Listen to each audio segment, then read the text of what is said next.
السلام علیکم ورحمۃ اللہ وبرکاتہ۔ بسم اللہ الرحمن الرحیم، الحمد للہ رب العالمین، والصلاة والسلام علی رسولہ الامین نبینا محمد وعلی آلہ واصحابہ اجمعین ومن تبعهم بإحسان إلی یوم الدین، اما بعد۔ اسلامی بھائیوں اور محترم خواتین، پارہ نمبر 6 کے تعلق سے چند باتیں آپ کی خدمت میں رکھنا ہے۔ سب سے پہلی بات جو اللہ رب العالمین نے اس بارے کے اندر ذکر کی، اور وہ یہ کہا کہ کسی کی برائی کا چرچا علی الاعلان مت کرو۔ یعنی آپ کو اگر کسی کے اندر کوئی عیب، کوئی برائی نظر آتی ہے تو اس برائی کو اور اس غلطی کو جا کر کے سماج اور معاشرے میں اس کا پرچار مت کرو، الا من ظلم۔ ہاں، اگر کسی بندے پر ظلم ہوا ہے اور اس کے ساتھ غلط کیا گیا ہے، وہ مظلوم ہے، تب جا کر کے وہ کسی ذمہ دار انسان کے پاس یا سماج میں اس ظالم کے خلاف آواز اٹھائے گا اور اس کی برائیوں کو بیان کرے گا۔ یہ آیت کریمہ نازل ہوئی، امام مجاہد وغیرہ کہتے ہیں کہ ایک آدمی نے دوسرے کی دعوت لی۔ اب جس کی دعوت تھی وہ دعوت میں گیا، لیکن جس نے دعوت لی تھی اس نے اس کو کھلانے سے انکار کر دیا۔ اب بھائی کیسا ہے کہ دعوت ملے اور دعوت میں جاؤ اور میں جس نے دعوت لیا وہ بھگا دے تو کیسا لگے گا؟ ظاہر سی بات ہے آپ کے ساتھ غلط ہوا، تو اس بندے کے ساتھ بھی غلط ہوا اور اس کو یہ چیز بڑی عجیب محسوس ہوئی کہ مجھے بلایا گیا اور میرے ساتھ اس قسم کی حرکت کی گئی، تو اس کو عجیب سا لگا۔ اس لیے پھر آیت کریمہ یہ نازل ہوئی جو اللہ رب العالمین نے پارہ نمبر 6 کی سب سے پہلی آیت میں ذکر کیا، لا یحب اللہ الجار بالسوء من القول۔ اچھا، ایک اور واقعہ ہوا اسی کے حوالے سے، اور وہ واقعہ یہ ہے کہ ایک آدمی آیا پیارے نبی صلی اللہ علیہ وسلم کے پاس اور کہا، اللہ کے رسول صلی اللہ علیہ وسلم میرا پڑوسی مجھے تکلیف دیتا ہے۔ تو آپ صلی اللہ علیہ وسلم نے کہا ایک کام کرو، جاؤ اپنے گھر کا جو سامان ہے وہ لے جا کر کے باہر سڑک پر رکھ دو۔ اب وہ گیا اور اس نے نبی صلی اللہ علیہ وسلم کے بتائے ہوئے طریقے پر عمل کیا۔ اب جب عمل کیا تو آنے جانے والے لوگ دیکھتے بھائی یہ گھر کا سامان باہر رکھ کر کے یہ بیٹھا ہوا ہے، کیوں؟ تو جو کوئی بھی آتا جاتا تھا وہ سوال کرتا تھا، تو وہ کہتا تھا کہ یہ میرا پڑوسی ہے، مجھے تکلیف دیتا ہے۔ تو سننے والے اس پڑوسی کو برا بھلا کہتے۔ اب وہ پڑوسی جب سن کر پریشان ہو گیا کہ سارے لوگ آتے جاتے مجھے برا بھلا کہہ رہے ہیں، میرے بارے میں لوگوں کو معلوم ہو رہا ہے کہ میں نے اپنے پڑوسی کے ساتھ ایسا کیا، تو اس نے کہا بھائی ایک کام کر، تو اپنے گھر میں رہے، آج کے بعد میں تجھے کبھی تکلیف نہیں دوں۔ تو یہ اصول ہے، یہ طریقہ ہے۔ میری کوئی غلطی آپ کو معلوم ہو تو آپ اس کو کسی سے بیان نہ کریں، مجھ سے بیان کریں۔ ہاں، میں آپ پر اگر ظلم کر جاؤں تو پھر جا کر کے آپ سماج میں کسی ذمہ دار انسان کے پاس جا کر کے اس کا چرچا کریں، اس کا پرچار کریں۔ ایک تو آپ مظلوم ہو تو جا کر کے آپ میری برائی یا کسی کی بھی برائی بیان کر سکتے ہیں سماج میں، تاکہ ظالم کے بارے میں لوگوں کو معلوم ہو کہ یہ کتنا برا ہے۔ دوسرے یہ کہ شادی بیاہ کا معاملہ ہو، بھائی کسی لڑکے کے بارے میں آپ جو ہے تلاش کر رہے ہیں، اپنی بچی کا رشتہ ڈھونڈ رہے ہیں، اب آپ کو معلوم کرنا ہے کہ فلاں لڑکا ایسا ہے، تو آپ اگر کسی سے پوچھتے ہیں تو اس بندے کی یہ ذمہ داری ہے کہ جو اس لڑکے کے بارے میں جانتا ہے پورا بیان کرے، اچھا برا سب بیان کرے۔ ہمارے یہاں لوگ کیا کرتے ہیں، برائی چھپا لیتے ہیں، اچھائی بتا دیتے ہیں۔ بعد میں پتا چلتا ہے کہ یہ تو بندہ جو ہے لڑکا نشیڑی تھا، شراب پیتا تھا، سگریٹ پیتا تھا، نماز نہیں پڑھتا تھا، اور بتایا کیا گیا تھا کہ نمازی ہے، گھر والے ایسے ہیں، بعد میں کھلتا ہے کہ بھائی یہ تو جو ہے کوئی کسی اور چکر میں پڑا ہوا ہے۔ تو جو آپ جانتے ہیں وہ بتا دیں، یہاں یہ غیبت نہیں مانی جائے گی، یہاں یہ برائی نہیں مانی جائے گی۔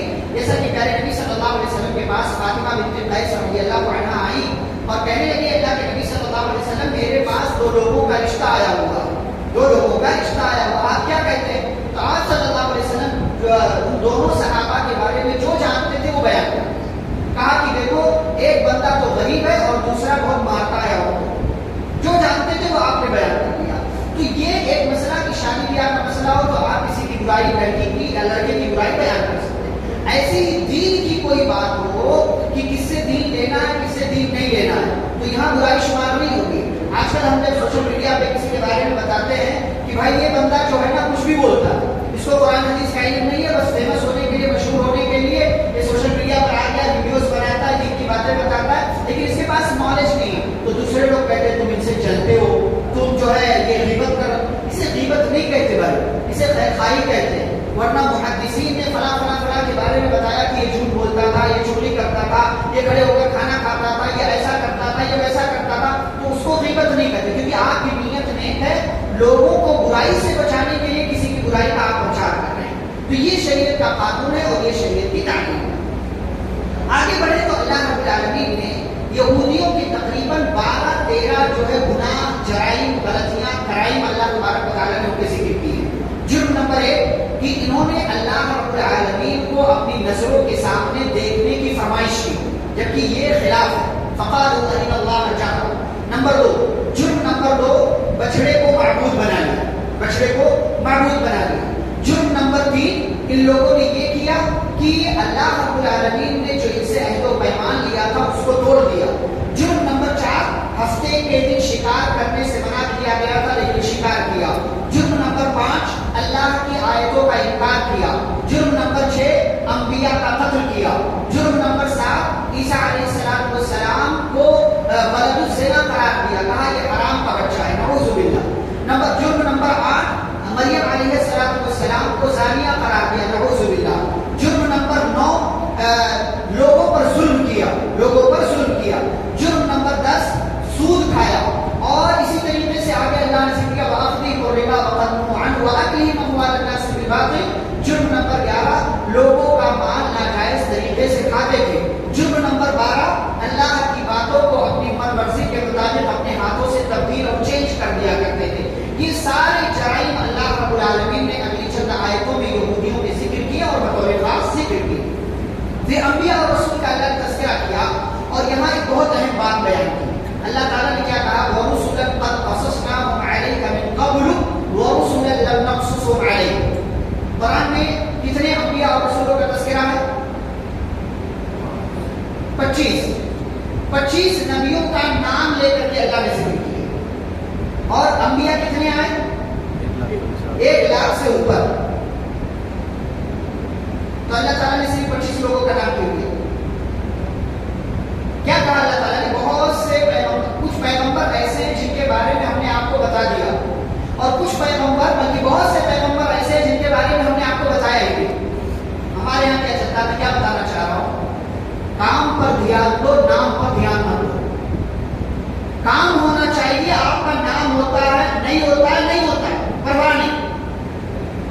انبیاء کرام 25 کا صرف تذکرہ ہوگا، آئے کتنے؟ 1 لاکھ سے زائد۔ ہمارے یہاں کوئی پروگرام ہو، پوسٹر میں کسی ذمہ دار کا نام نہ آئے تو واویلا بچا دیتا، میرا نام ہی نہیں ڈالے، میرا نام ہی نہیں آیا، میں نے یہ کام کیا، میرا نام ہی نہیں لیا گیا۔ اور آج نام کی جو ہے، نام کی بھرمار لگی ہوئی، نام کے لیے کام کیا جائے، نام کے لیے نہیں۔ ہاں یہ الگ بات ہے کہ سماج والوں کی ذمہ داری ہے کہ اگر کوئی بندہ کام کرتا ہے تو اس کے کام کو اہمیت دے، اس کا تذکرہ کیا جائے، لیکن اپنے آپ سے امید رکھنا کہ میرا نام نہیں آیا تو میں کام کرنا چھوڑ دوں گا۔ انبیاء کرام اگر کیا انہوں نے اللہ رب العالمین سے شکوہ کیا ہے، کیا وہ شکوہ کریں گے کہ اللہ میرا نام ہی نہیں لیا گیا قرآن میں؟ تو نہیں، نام پر نہیں دھیان دو، کام پر دھیان ہونا چاہیے۔ اللہ رب العالمین نے صرف 25 رسولوں کا تذکرہ کیا ہے، ساتھ ہی بتلانے کے لیے کہ کام اصل ہے۔ جتنے انبیاء آئے سب نے دعوت توحید کی، لوگوں کو توحید کی طرف بلایا، اور جو ذمہ داری جس کو ملی تھی وہ ذمہ داری پوری کر دیا۔ ہم کو بھی جو ذمہ داری ملی ہم پوری کریں۔ اللہ رب العالمین دیکھ رہا ہے کہ کون کتنا کام کرتا ہے، وہ اللہ تعالیٰ ہمارا دل دیکھتا ہے، ہمارا عمل دیکھتا ہے، ہماری نیتوں کو دیکھتا ہے، ہمارا اسٹیٹس نہیں دیکھتا ہو۔ آپ پچھلی صف میں رہ کر کے، نماز کے اعتبار سے نہیں، نماز میں تو آگے رہنا چاہیے، آپ پچھلی لائن میں رہ کر کے بڑا کام کر جائیں، اللہ تعالیٰ کو معلوم ہے، سماج والوں کو معلوم ہو نہ ہو، آپ رمضان میں 100 غریبوں تک کھانا پہنچا دیں، کسی ایک بندے کو بھی معلوم نہ ہو، لیکن اللہ تعالیٰ کو معلوم ہے۔ کام ہونا چاہیے، نام پر دھیان مت دیں۔ آگے اللہ رب العالمین نے عیسیٰ علیہ السلام کا تذکرہ کیا، ان کے بارے میں 4 چیز اللہ تعالیٰ نے کہی۔ نمبر 1 انما المسیح عیسی ابن مریم رسول اللہ۔ نمبر 1 کہ عیسیٰ علیہ السلام مریم کے بیٹے ہیں۔ نمبر 2 عیسیٰ علیہ السلام اللہ کے رسول ہیں۔ نمبر 3 عیسیٰ علیہ السلام اللہ کا کلمہ ہے۔ نمبر 4 عیسیٰ علیہ السلام روح اللہ یعنی روح ہے۔ اب یہ چاروں چیزیں صرف اللہ تعالیٰ نے کیوں ذکر کی؟ نمبر 1 عیسیٰ ابن مریم کہہ کر کے اللہ تعالیٰ نے یہ بتایا کہ عیسیٰ جو ہے وہ مریم کے بیٹے ہیں، اللہ کے بیٹے نہیں ہیں۔ ٹھیک ہے، یہ پہلی بات۔ دوسری بات اللہ نے کہا رسول اللہ، عیسیٰ علیہ السلام اللہ کے رسول ہیں۔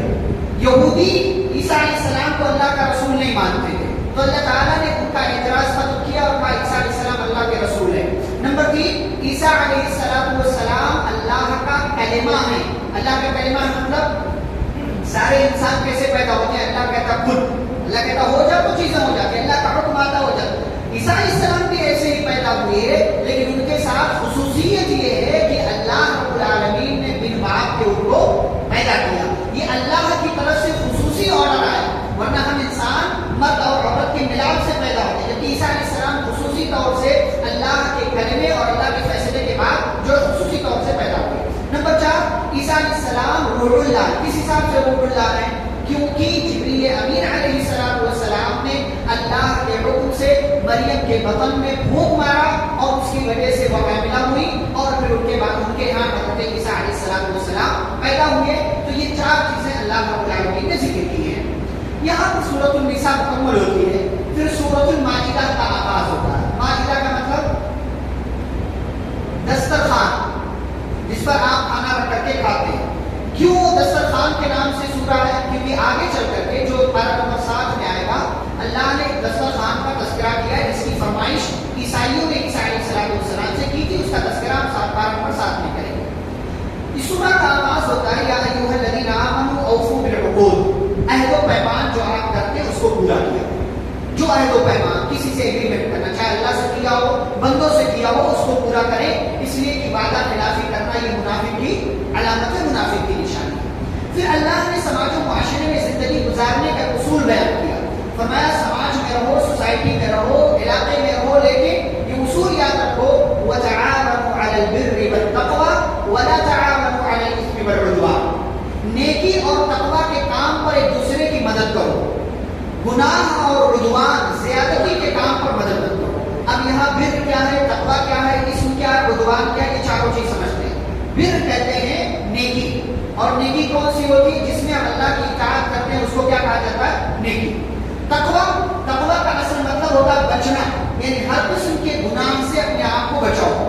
تو اللہ کی اطاعت کے کام پر ایک دوسرے کی مدد کریں، چلو بھائی نماز پڑھنے، روزہ رکھو، یہ کام کرو، وہ کام کرو، نیکی کا کام کرو، نیکی کے کام پر ایک دوسرے کی مدد کریں۔ نمبر 2، تقویٰ، یعنی خود بھی بچیں گناہوں سے اور دوسروں کو بھی بچائیں، ہیلپ کریں دوسرے کی مدد کریں۔ اور پھر کہا وَلَا تَعَاوَنُوا عَلَى الْإِثْمِ وَالْعُدْوَانِ، گناہ کے کام پر ایک دوسرے کی مدد مت کرو، یعنی جہاں اللہ کی نافرمانی ہو رہی ہو وہاں کسی کی مدد آپ کو نہیں کرنا۔ والعدوان، اور نہ ہی ظلم و زیادتی کے کام پر کسی کی مدد کرنا، یعنی بندوں کا معاملہ ہو، کسی کے ساتھ ظلم ہو رہا ہو تو آپ اس بندے کا ساتھ مت دیں جو ظلم کر رہا ہے۔ یہ 4 چیزیں اللہ رب العالمین نے نام لے کر 2 میں کہا ایک دوسرے کی مدد کرو اور 2 میں کہا ایک دوسرے کی مدد نہ کرو۔ آج یہاں دیکھیں کہ سگریٹ پینے کے سلسلے میں لوگ مدد کرتے ہیں۔ دیکھیں اچھا خاصا گھرانہ ہوتا ہے کہ لوگ سگریٹ نہیں پیتے، لیکن مہمان کو سگریٹ پینے والا آ گیا تو اس کو یہ سگریٹ بنوا کر کے دیں گے۔ یہ غلط کرتے ہیں، خود نہیں پی رہے لیکن سگریٹ پینے پر کسی کی مدد کر رہے ہیں، یہ غلط ہے، گناہ کے کام پر تعاون ہے۔ ایسی کتنی مثالیں ہیں، نیکی اور تقویٰ کے کام پر مدد ہونی چاہیے۔ اچھا، نیکی اور تقویٰ کے کام پر مدد کرنے کا فائدہ کیا ہوگا جانتے ہیں؟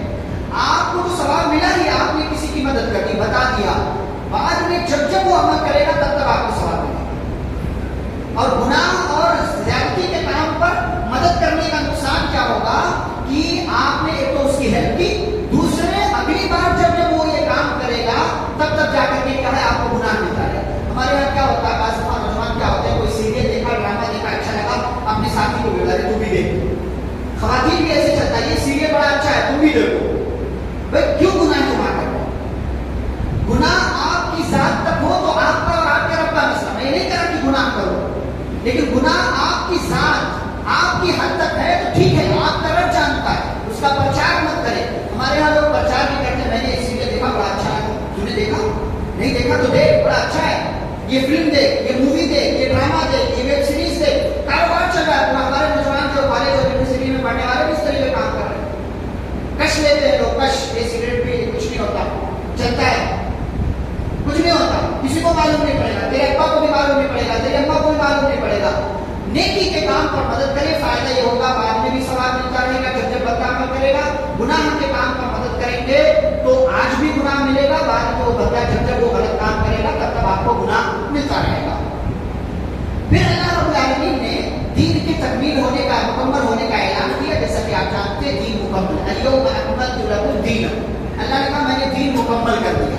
مکمل آپ سمجھتے ہیں کمپلیٹ.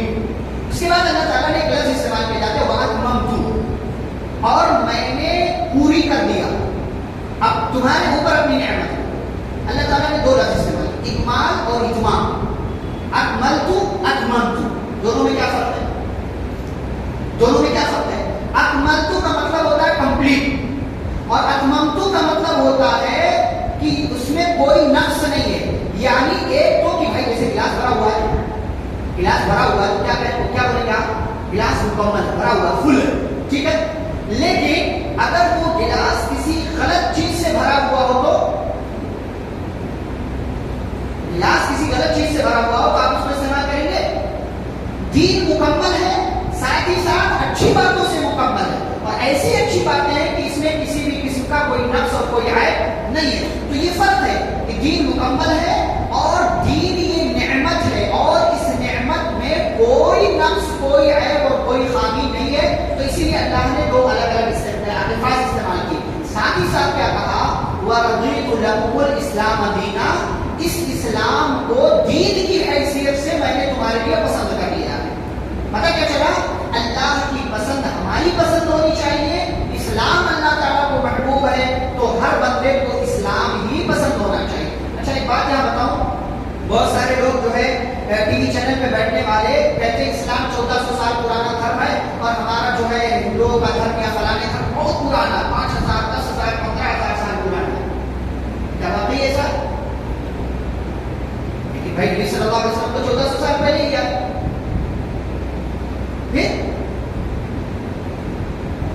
پھر کیا جواب دیں گے؟ 1400 سال پرانا ہی تو ہوا نہیں. ہر نبی کو جو دین دیا اللہ تعالیٰ نے وہ دین اسلامی تھا. ایک شاعر نے بڑے خوبصورت انداز میں کہا کہ اسلام تو ہی دین خدائے انعام ہے، تیرا نظام جامع و مانع نظام ہے، بھیجا خدا نے تجھ کو بھی آدم کے ساتھ ساتھ. یہ اسلام کب سے ہے؟ جب سے آدم علیہ السلام کو اللہ نے نبی بنایا تب سے.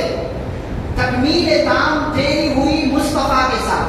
اسلام یہ دین کے حیثیت سے مکمل کام ہوا محمد صلی اللہ علیہ وسلم. اس سے پہلے جتنے انبیاء آئے، ایک نبی آئے چلے گئے، دوسرے نبی آئے تو پہلے کی باتوں میں کچھ ترمیم، کچھ چینجنگ، کچھ تبدیلی ہوتی رہی. پھر اور نبی آئے کچھ اور چینجنگ، کچھ اور نبی آئے کچھ اور چینجنگ، یہاں تک یہ سلسلہ چلتے چلتے ہمارے پیارے نبی صلی اللہ علیہ وسلم تک آیا. اور اللہ تعالیٰ نے کیا کہا؟ یہ دین مکمل ہے، کسی قسم کی اب کوئی چینجنگ نہیں ہو سکتی. یہ شریعت مکمل ہے، کمپلیٹ ہے، اس میں کسی بھی قسم کے اضافے اور کمی کی گنجائش نہیں ہے. تو اسلام 1400 سال پرانا نہیں ہے، اسلام ہمیشہ سے ہے. جب سے یہ دنیا قائم ہے، جب سے انسانوں کا سلسلہ شروع ہوا ہے تب سے یہ دین اسلام ہے اور یہ دین اتنا ہی پرانا ہے. اللہ رب العالمین نے آگے آیت وضو کا ذکر کیا ہے. آیت وضو میں کچھ چیزیں میں آپ کے سامنے ذکر کروں. ہمارے یہاں بعض دفعہ ایسا انسان ہو کہ ہم مسلمانوں کے رویے سے لگتا ہے کہ اگر نماز نہ پڑھنا ہو تو ہم وضو ہی نہیں کریں گے، جبکہ ایک مسلمان کو ہمیشہ باوضو ہونا چاہیے، ہمیشہ باوضو ہونا چاہیے. بعض دفعہ مطلب 5 وقت کی نماز اگر نہ پڑھنی ہو نا تو مشکل ہے کہ ہم جو ہے پورا جو ہے وضو کا جو طریقہ ہے وہ طریقہ اختیار کریں. تو آیت وضو اللہ تعالیٰ نے ذکر کیا ہے. سب سے پہلی بات وضو کریں تو نیت ضرور کریں، ٹھیک ہے، نیت کریں. ساتھ ہی ساتھ اللہ کے نام سے شروع کریں، بسم اللہ. اس کے بعد کیا کریں گے؟ دونوں ہتھیلی دھوئیں. کتنی مرتبہ؟ 3 مرتبہ. یہ آخری حد ہے، 3 مرتبہ. 3 مرتبہ سے زیادہ آپ دھوئیں گے تو سنت کے خلاف عمل کریں گے. یہ حد 1 مرتبہ میں کام ہو گیا خلاص، 2 مرتبہ میں ہو گیا ختم، تیسری مرتبہ میں ہو ہی جانا ہے. 3 مرتبہ سے زیادہ آپ نے گنجائش نکالا تو گویا کہ آپ سنت کے خلاف عمل کر رہے ہیں، ٹھیک ہے. ہتھیلی آپ نے دھو لیا. کلی کریں گے، لیکن کلی اور ناک میں پانی ڈالنا دونوں عمل ایک ساتھ ہونا چاہیے. اور یہی افضل ہے کہ آپ جو پانی اپنی ہتھیلی میں اپنے ہاتھ میں لیں وہی آدھا منہ میں ڈالیں، آدھا ناک میں جانا چاہیے. مشکل ہے، 1 آدھ دن کریں گے مشکل لگے گا، اس کے بعد آسان ہو جاتا ہے.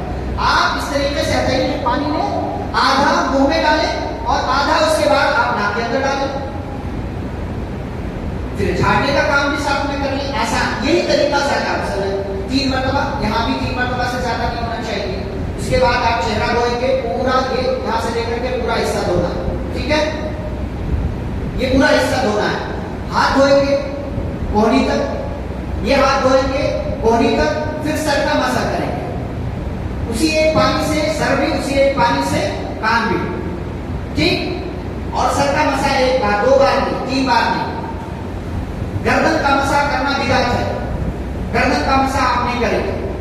پھر اس کے بعد دایاں پیر دھوئیں گے کم از کم ٹخنے تک 3 مرتبہ, انگلیوں کے درمیان خلال کریں گے, پھر بایاں پاؤں دھوئیں گے. اس طریقے سے وضو مکمل ہو گیا. اب وضو کی دعا پڑھیں گے, آسمان کی طرف شہادت کی انگلی اٹھائیں گے, نہیں اٹھائیں گے, بہت سے لوگ اٹھاتے ہیں, غلط کرتے ہیں, بدعت ہے. دعا پڑھیں گے اشہد ان لا الہ الا اللہ وحدہ لا شریک لہ واشہد ان محمدا عبدہ ورسولہ اللہم اجعلنی من التوابین واجعلنی من المتطہرین. کیا فائدہ ہے؟ کیا فائدہ ہے؟ جس بندے نے وضو کیا, شریعت کے مطابق وضو کیا, وضو کرنے کے بعد دعا پڑھ لیا, فتحت لہ ابواب الجنۃ الثمانیہ, اس کے لیے جنت کے 8 دروازے کھول دیے جاتے ہیں. تو جب جب وضو کریں گے تب تب جنت کے 8 دروازے آپ کے لیے کھلیں گے. تو صرف نماز کے لیے نہیں بلکہ نماز سے ہٹ کر کے بھی وضو کیا گیا. اور وضو کرنے کا فائدہ کیا ہے؟ چہرہ دھوتے ہیں, چہرے کے گناہ, ہاتھ دھوتے ہیں, ہاتھ کے گناہ, پیر دھوتے ہیں, پیر کے گناہ چڑھ جاتے ہیں. فائدہ ہے.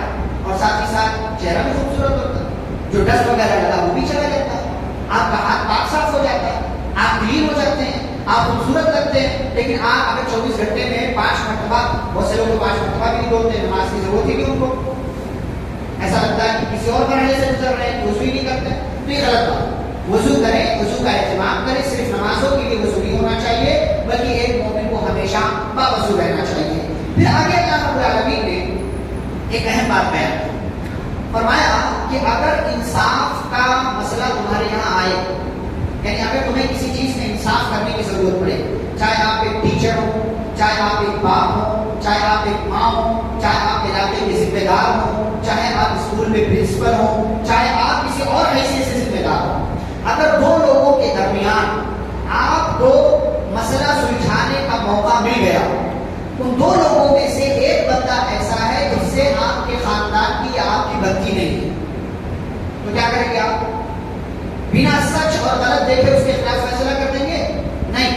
اللہ کہتے ہیں وَلَا يَجْرِمَنَّكُمْ شَنَآنُ قَوْمٍ عَلَىٰ أَلَّا تَعْدِلُوا, کہا کسی قوم سے, کسی انسان سے دشمنی تمہیں اس بات پر آمادہ نہ کرے کہ تم اس کے خلاف فیصلہ کرو. نبی صلی اللہ علیہ وسلم کے پاس کتنے ایسے کیس آئے کہ اس میں مسلمان غلط تھا, نبی نے فیصلہ سنایا کہ مسلمان غلط ہے کہ وہ بھی سچ پر ہے. بہت سے ایسے فیصلے آئے. تو ایک بندے کو جب بھی موقع, چھوٹے پیمانے پر, بڑے پیمانے پر, گھریلو مسائل میں, گھر کے باہر کے مسائل میں, کمپنی کے مسائل میں, دکان کے مسائل میں, جس بھی مسئلے میں فیصلہ کرنے کی ضرورت پڑے, عدل و انصاف کے ترازو کو قائم رکھیں اور اس مسئلے میں, اس سلسلے میں کبھی بھی کوتاہی نہ کریں. آگے اللہ تعالیٰ نے اصول بیان کیا. یہودی یہ کہتے تھے کہ ہم اللہ کے بیٹے ہیں اور اس کے محبوب ہیں. اللہ تعالیٰ پر الزام لگاتے تھے, کہتے تھے ہم اللہ کے بیٹے ہیں اور اس کے. اچھا, اس بارے میں کئی جگہوں پر اللہ تعالیٰ نے یہودیوں کے جرائم ذکر کیے. اس سے پہلے میں نے کتنے گناہ بتائے, کتنے جرائم؟ 12. یہاں ایک اور چیز اللہ نے ذکر کیا کہ ہم اللہ کے بیٹے ہیں اور اس کے محبوب ہیں. اچھا, یہاں پر کیا ہے, سامنے والا جب دلیل دے نا, جب آپ کا مخالف آپ کو کوئی دلیل دے یا آپ سے کوئی بات کہے, تو سب سے پہلے آپ دلیل دینے کے بجائے اس کا توڑ بیان کریں. اللہ نے اصول بیان کیا. جب یہودیوں نے کہا کہ ہم اللہ کے بیٹے ہیں اور اس کے محبوب ہیں, اور عیسائیوں نے بھی کہا, تو اللہ تعالیٰ نے کہا فَلِمَ يُعَذِّبُكُم بِذُنُوبِكُم, فَلِمَ يُعَذِّبُكُم. بھائی اگر تم اللہ کے بیٹے ہو, اللہ کے محبوب ہو, تو کوئی محبوب اپنے محبوب کو تکلیف دیتا ہے؟ کوئی پیارا اپنے پیارے کو تکلیف دیتا ہے؟ تو اگر تم اللہ کے محبوب ہو تو اللہ تمہیں تمہارے گناہوں پر سزا کیوں دیتا ہے؟ یہ اللہ تعالیٰ نے پہلے ان کی بات کا توڑ بیان کیا. اس کے بعد کہا کہ تمہاری حیثیت کیا ہے, بل انتم بشر ممن خلق, تم تو ایک انسان ہو جیسے اور لوگ بھی انسان ہیں. تم اللہ کے نہ بیٹے ہو, اللہ کو تو بیٹوں کی ضرورت ہی نہیں ہے, اور نہ ہی تم اللہ کے محبوب ہو. پھر اس کے بعد اللہ تعالیٰ نے موسیٰ علیہ السلام کا تذکرہ کیا, جن کے بارے میں ہم نے کہا کہ موسیٰ علیہ السلام کا تذکرہ انشاءاللہ پارہ نمبر 9, 16 اور 20 میں ہم تفصیل کے ساتھ کریں گے. پھر آدم علیہ السلام کے 2 بیٹوں کا اللہ نے تذکرہ کیا. یہ دونوں بیٹے کون ہیں؟ قابیل اور حابیل. ان میں قاتل کون ہے؟ قابیل. جو قابیل ہے وہی قاتل ہے. یہ آسان ہے یاد رکھنے کے لیے. جو قابل ہے وہی قاتل ہے, آسان ہے یاد رکھنے کے لیے. ان دونوں کا مسئلہ اللہ تعالیٰ نے ذکر کیا ہے اور اس کے پیچھے میسج اور پیغام دیا ہے ہم انسانوں کو, ہم مسلمانوں کو. ایک پیغام پہلے واقعہ دیکھ لیتے ہیں. یہ ان دونوں نے اللہ کے راستے میں صدقہ کیا, قربانی پیش کی. لیکن قربانی کیوں پیش کی اس کے پیچھے ریزن اللہ نے بیان نہیں کیا. تفسیری روایات میں علماء نے وجہ بیان کی ہے. ان میں جو سب سے مشہور وجہ ہے وہ یہ کہ آدم علیہ السلام کے یہاں اولاد جو ہوتی تھی وہ مطلب جوڑا ہوتی تھی, ایک لڑکا اور ایک لڑکی. تو قابیل کے ساتھ ایک لڑکی پیدا ہوئی, اس کی بہن. حابیل کے ساتھ ایک لڑکی پیدا ہوئی. دونوں بڑے ہو گئے, یعنی یہ چاروں بڑے ہو گئے. نکاح کا موقع آیا تو قابیل کے ساتھ جو لڑکی پیدا ہوئی تھی وہ خوبصورت تھی. حابیل کے ساتھ جو لڑکی پیدا ہوئی وہ اتنی خوبصورت نہیں تھی. اور انسانوں کی فطرت ہے کہ خوبصورت چیز کی طرف زیادہ بڑھتا ہے. تو اور اصول یہ تھا اس شریعت میں کہ اپوزٹ والی لڑکی سے شادی کی جائے گی. جو ساتھ میں پیدا ہوئی ہے اس کے ساتھ شادی نہیں کرنا. جو اپوزٹ مطلب جو ہمارا بھائی ہے اس کے ساتھ جو بہن پیدا ہوئی ہے اس کے ساتھ شادی کریں, کیونکہ اور کوئی مخلوق نہیں تھی. تو اس طریقے سے انسانوں کو آگے بڑھانا تھا. اس وقت یہ جائز تھا. لیکن قابیل نے کہا بھائی نہیں, میں تو نہیں مانتا, مجھے تو اسی کے ساتھ شادی کرنا. آدم علیہ السلام نے کہا بیان کہ بھائی مسئلہ ہے, ٹھیک ہے تم دونوں بزی ہو تو ایک کام کرو, اللہ کے راستے میں صدقہ کرو. کہا ٹھیک ہے صدقہ کریں گے. اب دونوں نے صدقہ پیش کیا. تو جو جس میدان کا تھا اسی میدان کے اعتبار سے اس نے صدقہ پیش کیا. یہ جو قابیل تھا یہ کھیتی باڑی کرتا تھا, اور حابیل جو تھا یہ جو ہے یہ بھیڑ بکریاں اس کے پاس تھی. تو حابیل نے ایک موٹا تازہ دھنبا اللہ کے راستے میں صدقہ کیا, اور قابیل گیا گیہوں کی کچھ بالیاں اس نے اللہ کے راستے میں دے دی.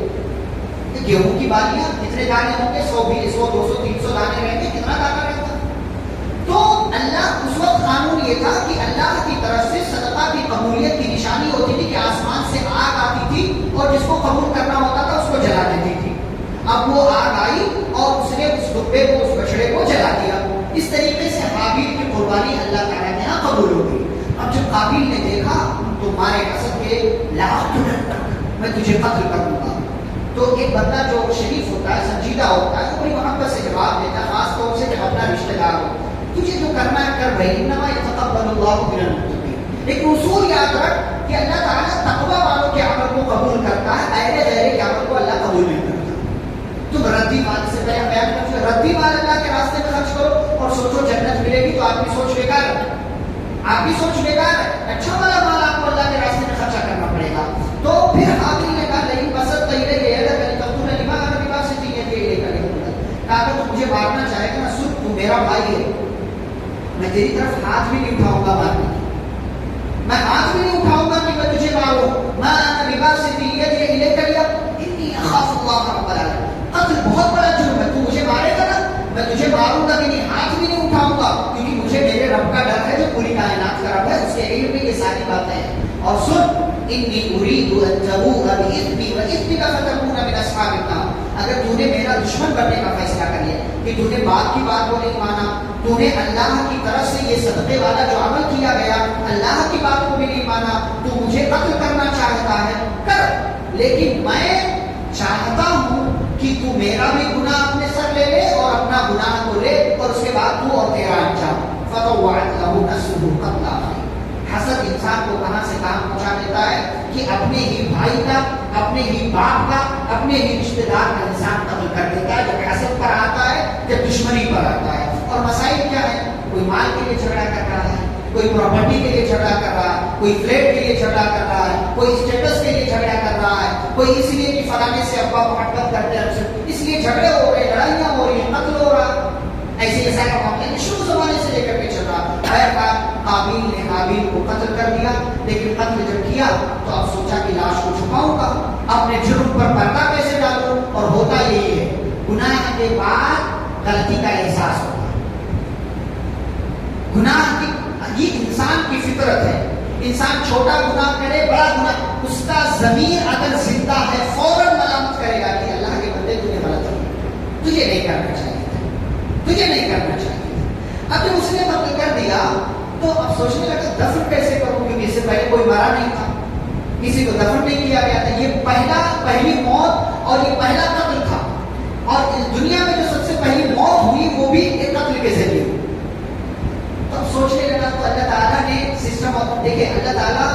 رہنمائی کرتا ہے. اللہ تعالیٰ لوگوں کو سمجھانے کے لیے رہنمائی کرتا ہے. اللہ تعالیٰ نے کوا بھیجا, اس کوے کے منہ میں اس کا ایک دوسرا بھائی کا جو مرا ہوا تھا وہ کوا آیا, اس نے اپنے بھائی کو زمین پر رکھا اور اپنی چونچ سے کسی بھی طریقے سے ممکن تھا زمین کو کھودا اور اس کے اندر اپنے مرے ہوئے بھائی کو ڈال دیا. اس نے دیکھا تو کہتا ہے یا ویلتا اعجزت ان اکون مثل هذا الغراب, ہائے افسوس میں تو اس کوے جیسا بھی نہیں, میرے پاس تو اس کوے جتنی عقل بھی نہیں ہے. یہ کوا آیا, اس نے اپنے بھائی کو دفن کر دیا, میں تو اس کوے سے بھی زیادہ گیا گزرا ہوں. فاصبح من النادمین, افسوس کرنے لگا, لیکن اب افسوس کرنے سے کوئی فائدہ نہیں, کوئی فائدہ نہیں. وقت رہتے ہوئے ہوشیار ہو گئے تو فائدہ ہے, وقت گزر جانے کے بعد ہوشیار ہوئے تو اس احساس کا, اس ہوشیار ہونے کا کوئی فائدہ نہیں ہے. پیارے نبی صلی اللہ علیہ وسلم نے فرمایا لا تقتل نفس ظلما الا كان على ابن آدم الاول كفل منها. فرمایا کہ اب دنیا میں جو بھی قتل ہوگا اس کا ایک حصہ گناہ آبیل کے کھاتے میں, اس کے اکاؤنٹ میں جاتا رہے گا. لأنه اول من سن القتل, اس لیے کہ سب سے پہلے قتل کرنے کا سسٹم اسی نے ایجاد کیا. ابھی میں نے تھوڑی دیر پہلے کہا آپ گناہ کے راستے پر کسی کو لگائیں گے تو آپ کو گناہ ملتا رہے گا جب تک وہ گناہ کا کام ہوتا رہے گا. کسی کو اچھائی کے راستے پر لگائیں گے آپ کو نیکی ملتی رہے گی جب تک وہ نیکی کا کام ہوتا رہے گا. اور یہی سے اللہ رب العالمین نے اصول دے دیا من قتل نفسا بغیر نفس او فساد فی الارض فکأنما قتل الناس جميعا. جو کسی ایک کو بغیر کسی جرم کے مار دے, ناحق قتل کر دے, تو گویا کہ اس نے پوری دنیا کے انسانوں کا قتل کیا ہے. ومن احیاها فکأنما احیا الناس جميعا. اگر آپ کسی ایک کی زندگی کو بچا لیں تو اللہ کہتے ہیں گویا کہ آپ نے پوری دنیا کے انسانوں کی زندگی بچا لی.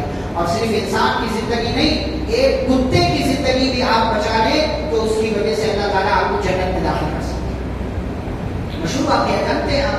تو یہ اصول اللہ تعالیٰ نے دیا, اور اس اصول کے فوراً بعد قتل سے جڑا ہوا ایک واقعہ اللہ نے بیان کیا اور آیت رکھی جسے آیت محاربہ کہتے ہیں.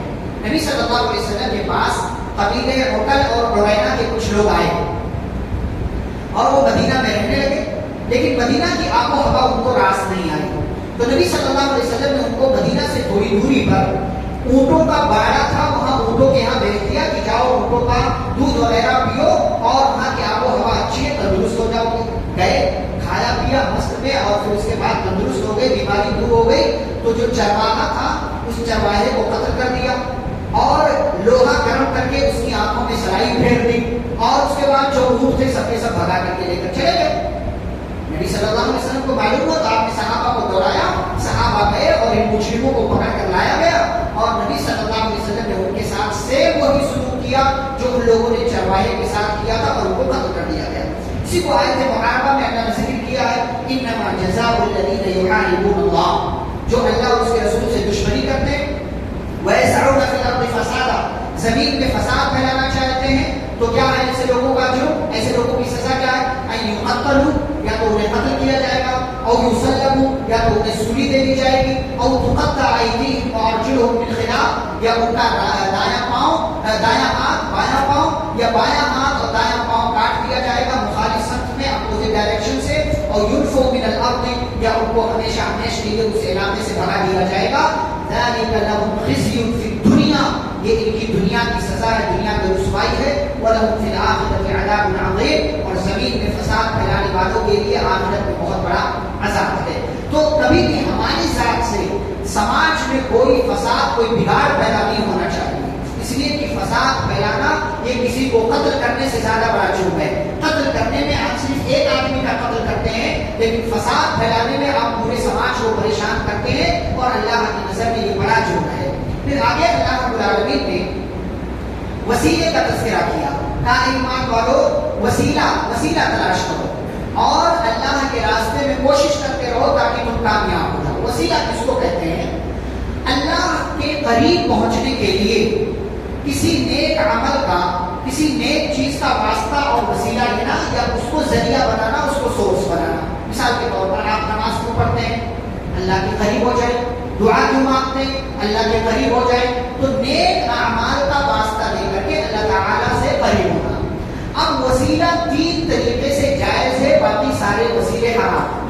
وسیلہ کی صرف 3 شکلیں جائز ہیں. نمبر 1، آپ اللہ کے ناموں کا وسیلہ لیں. وَلِلَّهِ الْأَسْمَاءُ الْحُسْنَى فَادْعُوهُ بِهَا. اللہ تعالیٰ کے اچھے اچھے نام ہیں، ان ناموں کے ذریعے اس کو پکاریں. اے اللہ تو غفار ہے، مجھے بخش دے. تو رحیم ہے، مجھ پر رحم فرما. تو اے اللہ تعالیٰ عیب کو چھپانے والا ہے، میرے عیب کو چھپا لے.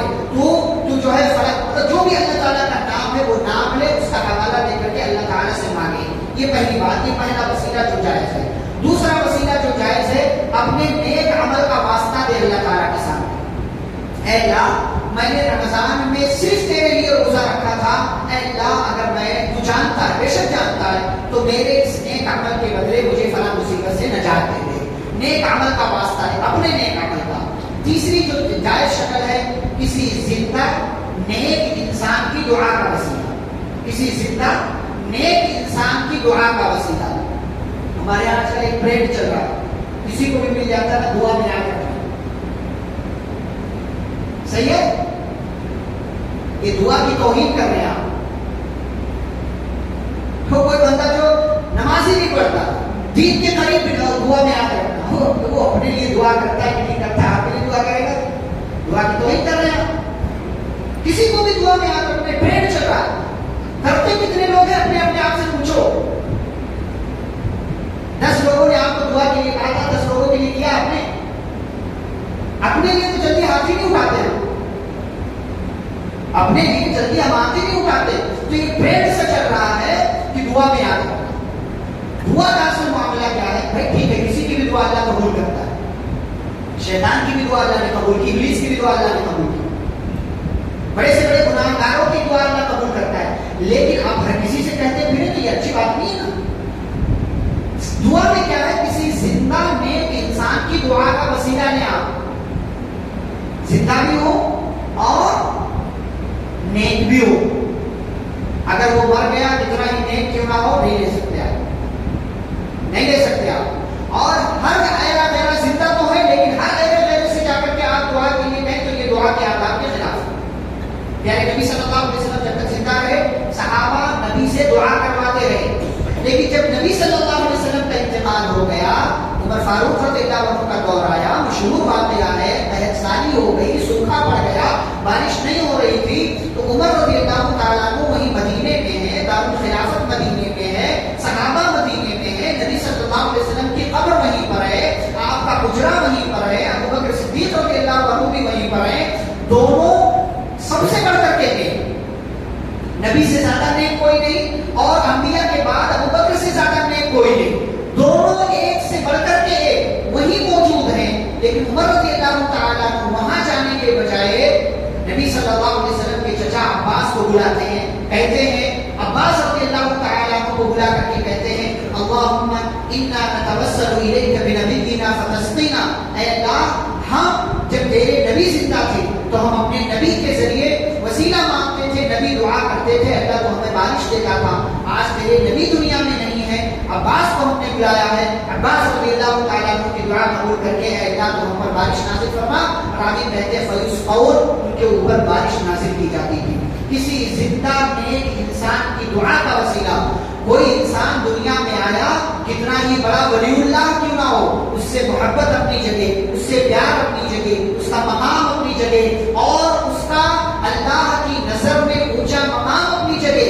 لیکن دنیا سے چلے جانے کے بعد آپ نے اگر اس کو پکار لیا، یہ شرک ہے، یہ کفر ہے، یہ اللہ کی توحید کے ساتھ کھلواڑ ہے.